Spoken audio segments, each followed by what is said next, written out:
Well, hello. It's Vegas Paulie C, and this is going to be a rambling, possibly at times incoherent post that is really just an old man's memories of this incredible place here in Las Vegas. This was it for me. I mean, I can already smell it. I have not even gotten to the door yet. Wow. All right, I got a little choked up right there. That's the God's honest truth. So in the early 90s, when I was a full-blown addict, I actually managed to get a $15,000 credit line here that I turned into 30, begging and pleading, eventually 50, and then 100. Oh, the atrium. This was it. This was state of the art in 92 when I first came here. My very first trip to the Mirage, I lost $24,000 in about 2 or 3 hours playing blackjack, and then I drove to California. I had enough. And I really didn't enjoy it. But eventually, I would come back here with my $50,000 credit line. Shout out to John Stevens. I still remember the name of my casino credit host back then. And I would lose $50,000 to John Stevens, and then I would beg for a couple of months to pay him. And he had the deepest voice in the world. And he was a very serious guy, and he would give me a couple of months to pay. Anyway, sometime around 93, I met my running mate in all of my shenanigans in the early 90s. She was a stripper, believe it or not.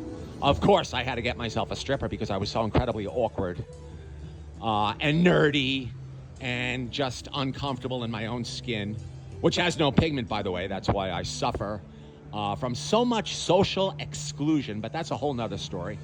I found my running mate, and I always think of Myrta from the movie Blow. I don't know whether you know her or not. And I would bring her here. Her name was Evie.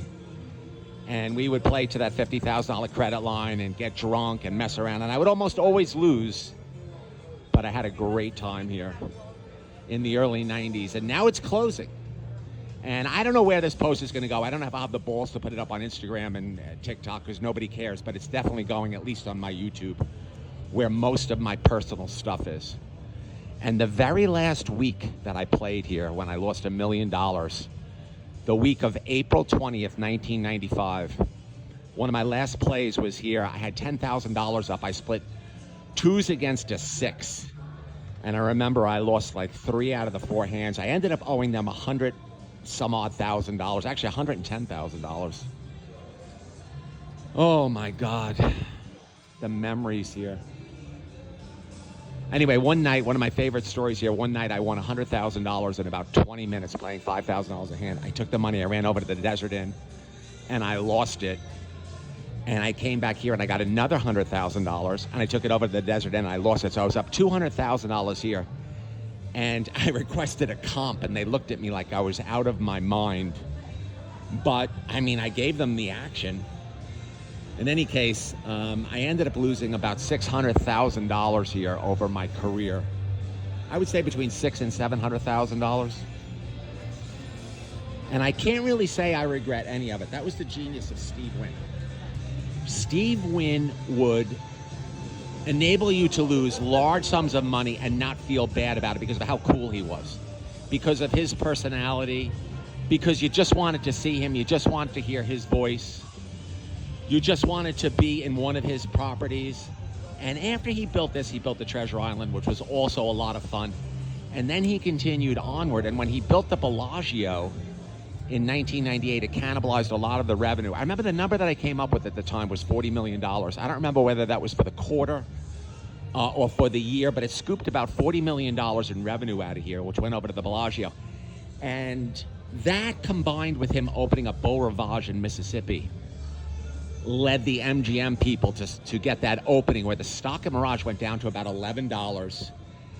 In the year 2000, we entered a recession, and Steve was in his offices. This is what I heard. Someone on the inside told me this, and he found out that MGM was accumulating stock at $11, $12 a share. Now, a lot of people don't realize Steve only owned a minority part of the Golden Nugget Corporation. I don't know what it was called by then. It might have been Wynn by... No, it was not Wynn by then, but it was definitely Golden Nugget stock. He only owned like 10%, and I think his wife Elaine owned another 10%. So they held about 20% of the stock. And MGM started buying up at around $11, $12 a share because Beau Rivage had come in way under expectations. He spent about $700 million at Beau Rivage in Mississippi, and it was not performing as to its capital expenditure.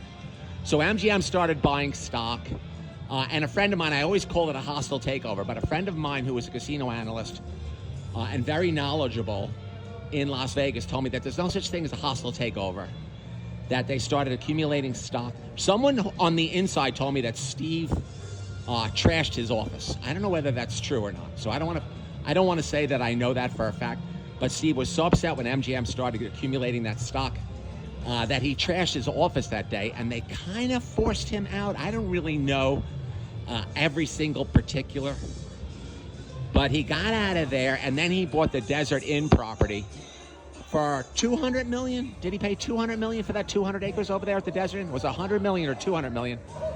And then he built Wynn Encore, which was his coup de grace, and really finished his career. I don't want to say that I'm honored, but no, not honored, but it was such a coincidence. I was actually in Wing Lee, the Asian restaurant at the Wynn, the night that they announced. They actually announced over the loudspeaker.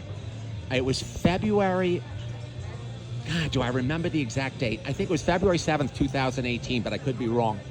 When they told, they actually announced over the loudspeaker at Wynn Encore that Steve was out, that he was no longer the CEO, and that the new head was going to be Mike Maddox. I could be wrong on some of these numbers or some of these people or some of these dates, but I'm pretty close with everything. And that was it. And Steve was gone, and I was with little Mahi at the time, and I just have so many memories of this place. I had to do something to honor it. The smell in here is not as powerful as it used to be. Back in the 90s, they had that floral scent when you came through the front door. So I dropped about $600,000 here in 90s money, which would be triple today, about $2 million. And I can't say I regret it because it made me a little doggy. Hello, little doggy. It's a little hot doggy. He's so cute. It kind of made me the person that I am, for better or for worse. So this is my farewell to the Wynn. Let's take one more look at the atrium. Wow. The emotions I used to get coming in here. Vegas, Paulie, C.